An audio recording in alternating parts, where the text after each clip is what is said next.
So yun, good morning mga paps, mga padyak. Ayan, another project bike na naman yung papakita ko sa inyo. Ito, papunta to ng Negros Occidental. Kakababa lang ni Sir galing ibang bansa. Ayan. Kahapon, dumating siya ngayon.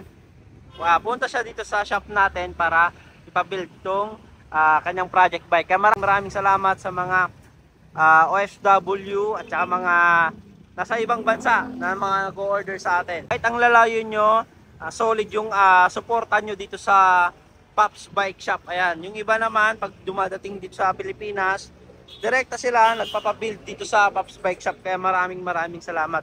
Yung mga ginagawa natin na video about sa mga project bike is para magkaroon kayo ng mga idea sa mga gusto nyong build. Ayan, na mga setup sa mga project bike nyo. Siyempre, shout out ko si Sir Roberto na may-ari ng bike na to.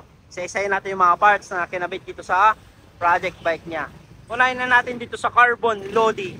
Makapansin nyo, ito yung best seller natin ito kasi dito ako nagtiwala. Dapat yung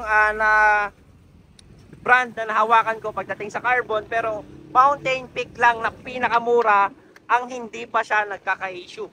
Ayan, kaya kumbaga subok ka na tong Mountain Peak. Kahit tignan nyo sa mga marketplace, yung mga lumang Mountain Peak Explorer, walang mga ka-issue.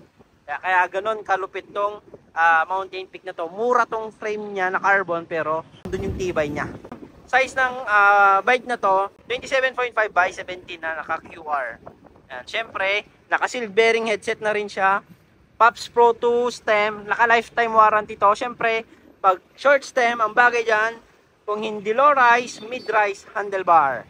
Carbon din, ginamit natin dito. Ito sa grip niya, kung pawisin yung kamay mo, pasmado, ganda na ito kasi naka anti-slip design, payat na pataba, hindi basta-basta dumudulas yung kamay mo. Yung material na ginamit dito, madikit at hindi rin siya yung naglalagkit.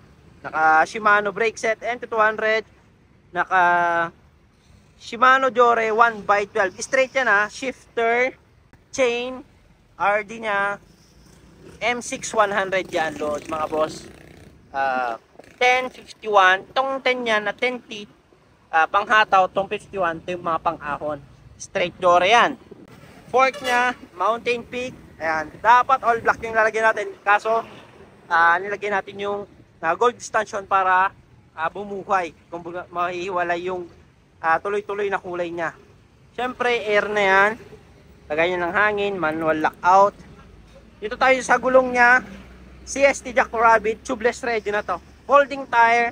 Ayan, 2.25 pass rolling. Kasi sabi ni Sir, more on kalsada siya at may mga konting lubak. Kaya goods na goods to.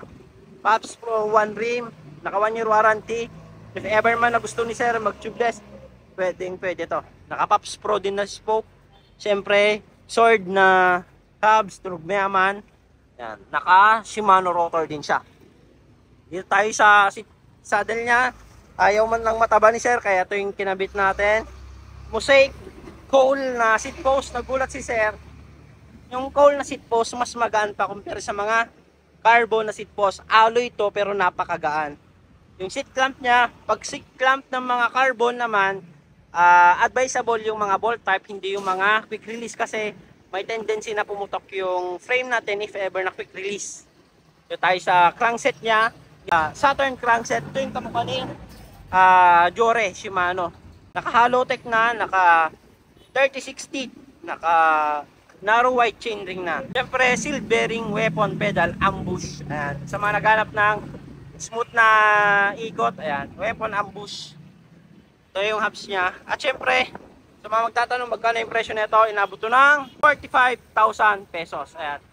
Sa sound check natin tong project bike ni Sir, yung hubs niya.